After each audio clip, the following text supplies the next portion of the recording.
community. Welcome back to another episode of the Dig Deep, the Mining Podcast. And today's guest is Andrew Cunningham, who's the CEO of Walkabout Resources, an ASX-listed African-focused energy minerals developer who are fast-tracking the development of the high-grade Lindi Jumbo Graphite Project in southeast Tanzania. So they are taking full advantage of forecasting market conditions for flake graphite deposits with high ratios of large and jumbo flakes. Andrew's a geologist by background and has worked across Australia and Africa during his 20-year plus career, managing areas of exploration and development projects from project generation to the completion of feasibility studies. So he's here to talk about Walkabout Resources, and as well as giving us insight to large and jumbo graphite markets. So that's welcome, Andrew, to the podcast. How you doing, Andrew? Yeah, very good, Rob. Thanks for inviting me. No, I appreciate your time as well. So wondered if you can, as we always start these off, wondered if you can give us a background about yourself, your career, what you've done to get to where you are today. Oh yeah, Rob. Yeah, I grew up in Southern Africa, as you mentioned. Spent a lot of my time lately in Australia, but Southern Africa is where I started my career. Then moved to Namibia from South Africa. I am in Namibia now, and studied in South Africa. So my career has mainly been in South Africa and Namibia. I worked on various mines in Namibia, from the uranium through to diamonds, and then got later in my career into pure exploration. Especially when I moved to Australia for BHP, I was in the exploration department there for iron ore, but also worked for other larger companies, De Beers and Rio Tinto.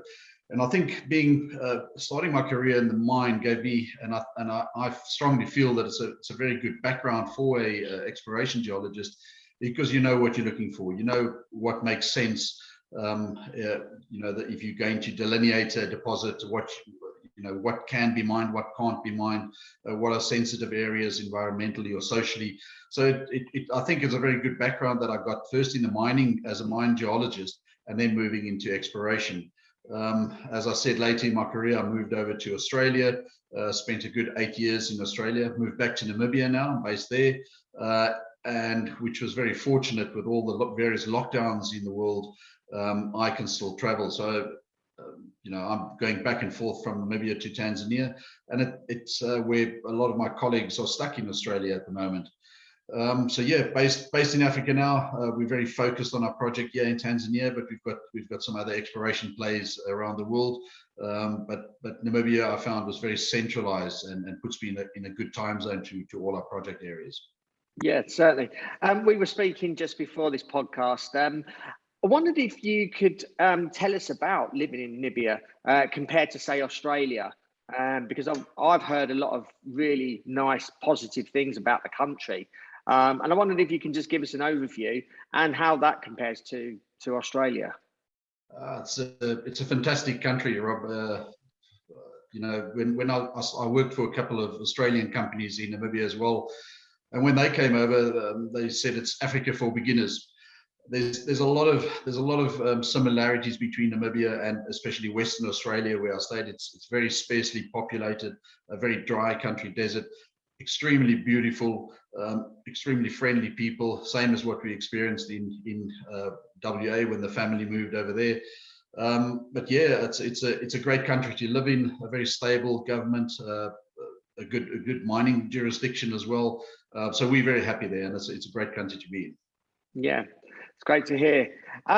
Right, so I wonder if you can tell us a little bit or an overview of Walkabout Resources. Well, Walkabout Resources, as you said, is ASX listed. We have until recently been an exploration company, a purely exploration company. But through the past couple of years, we've been developing the Lindi Graphite Project with the aim of getting it into production. We have recently become fully funded, so the project is now fully funded and ready for production. So we are moving into the construction period. That's why I'm spending most of my time in Tanzania. So it's the first mine or major mine development in Tanzania for the last 5 years. It was definitely since the changing of the mining legislation in 2017. So there's a lot of emphasis on the company and the country. People want to see how it goes. We the first major foreign investment into the mining industry in the country again. So there's a lot of eyes on us to see how we go. It's a very exciting time for the company. It's a very exciting time. The commodity is very exciting at the moment, graphite, and developing the first modern graphite mine in Tanzania is certainly something that we're looking forward to. It's, you know, we can do things right. We can get the ESG principles right from the start. You know, the country and the government's very supportive of what we're doing from the top of the government down. So every single portion of this project is just the nation's eyes on us, and it is a Tanzanian company. We're running it by Tanzanians, so it's a very exciting time getting this project into production.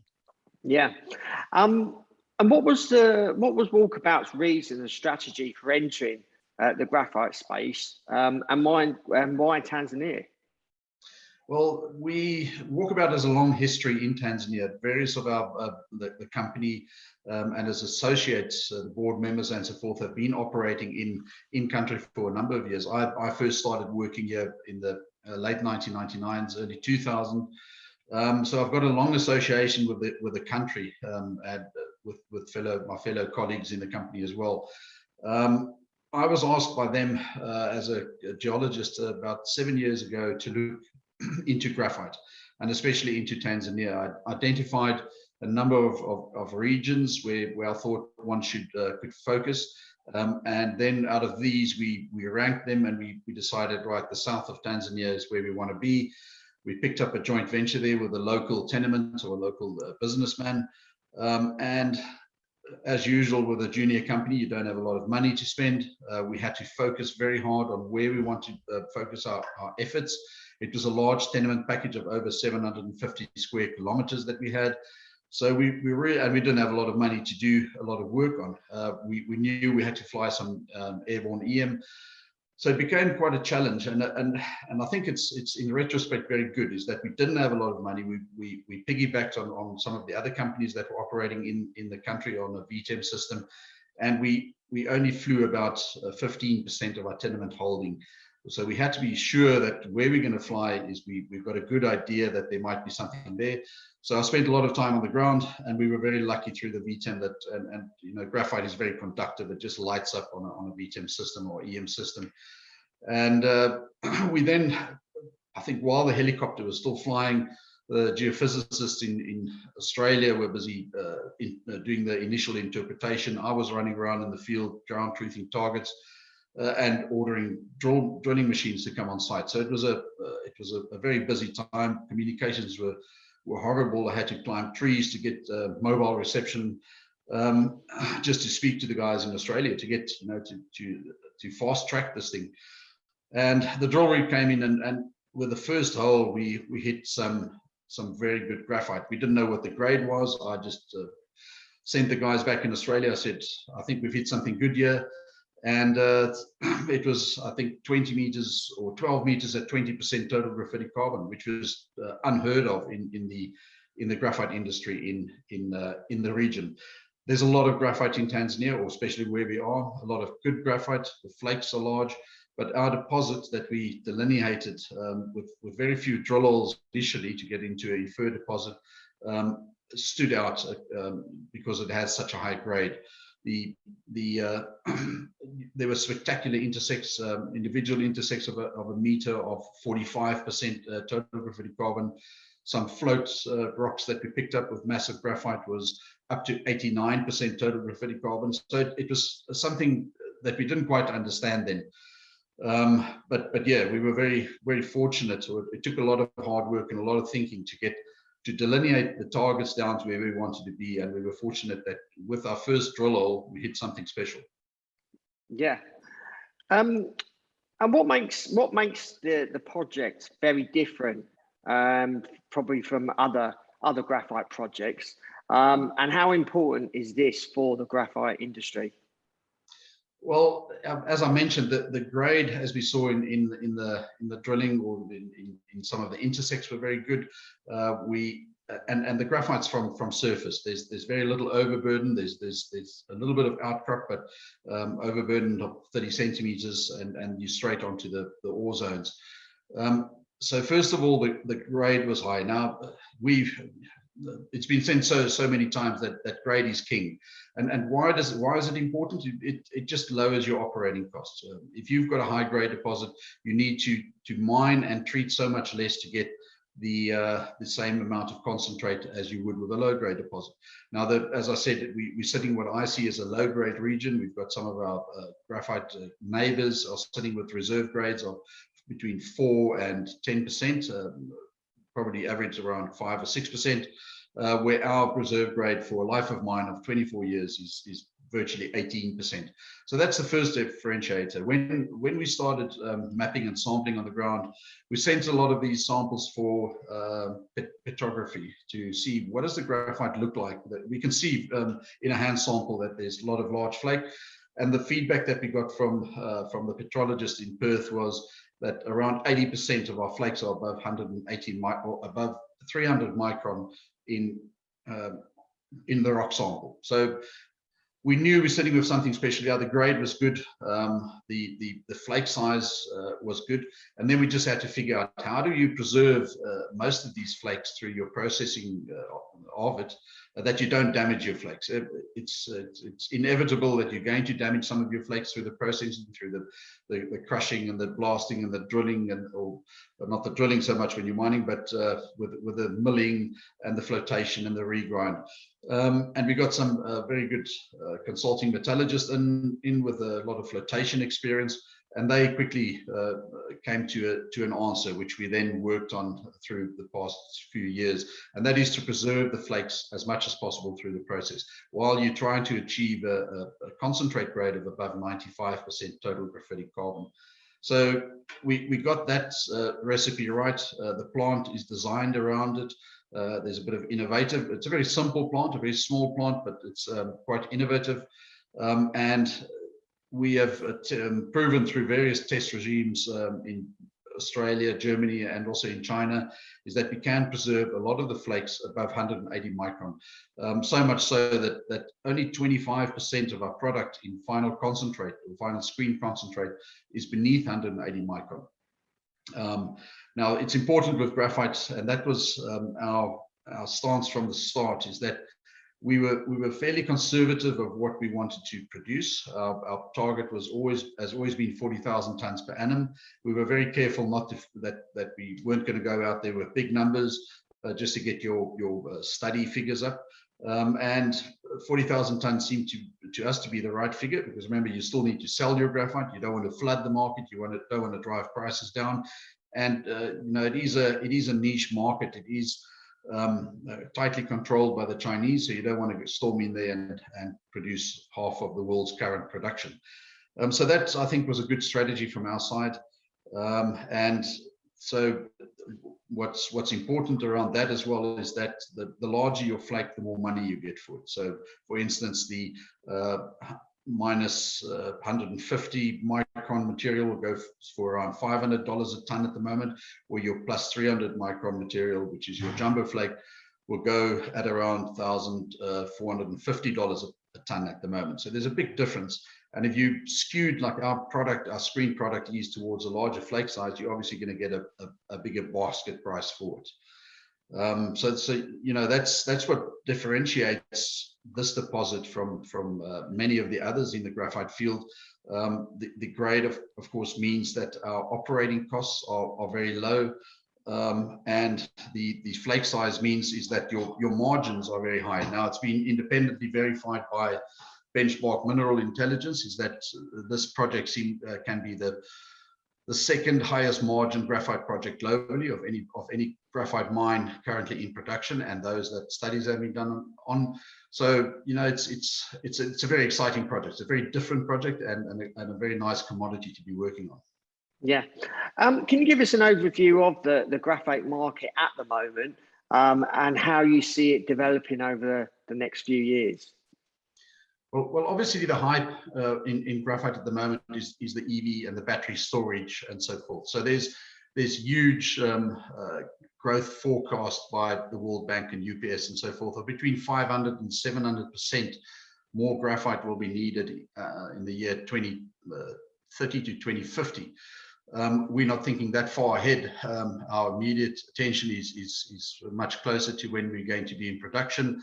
And also, as I said, about 75% of our graphite is not really suitable for the battery market. About a quarter of our product is around 10 to 12,000 tons per annum. We'll still be going into the finer, whatever it is. If it's the battery market, our graphite is proven suitable for the battery market, or the refractory market, or the steel industry, or whatever it is. The price is still the same. You're going to sell your finer grain graphite for more or less $500 a ton. So our emphasis is on the larger flakes, the above 180 micron, the large and the jumbo and the super jumbo, because it also attracts a higher price. All the forecasts that we've got from independent people is that the expandable or the larger flake market, or the expandable market where larger flake is used, it will also be growing quite healthily over the next few years. But already we are seeing tonnages used in China at the moment, of which they forecasted would only be there in the year 2024. So it's growing even faster than what they predicted 2 or 3 years back.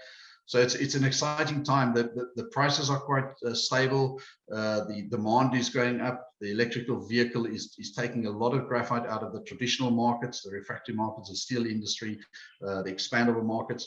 And we believe that this demand for larger flake graphite, or for the expandable market, will grow even quicker than what was initially anticipated. As I said, the prices are pretty good. So it is, for once our timing is right, and we're aiming to be in production by the second half of 2022. And we think that is will just be a good time to get into the graphite market. With the project fully funded for development and with offtake agreements in place, what are the sort of next steps? Well, we've always said it from the start, is we want to develop the project. Now, as you mentioned, we are fully funded. We've got offtake agreements in place in China, and with some memorandum of understandings in Europe. The main aim is now to get to complete the construction. We've started some of that already. We've completed some of the early works, and some of the equipment has been manufactured in China.